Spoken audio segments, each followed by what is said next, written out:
Hello and welcome back to HardReset.Info. In this video, I will show you how to change middle button shortcut on Logitech MX Anywhere free. Let's begin.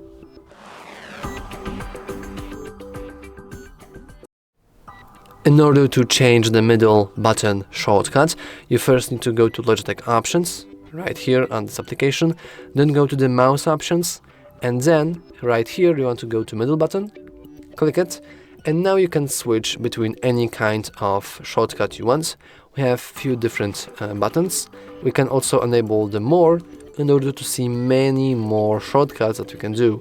For example, we can have a screenshot tool, the play pause if you want to, or even if we want to behave them. If we want to change the behavior of our mouse, we can, do all of that. Or we can just do nothing.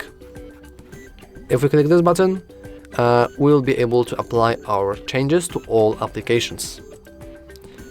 And yeah, that's all for this video. If you found it useful, please remember to like and subscribe. Thanks for watching.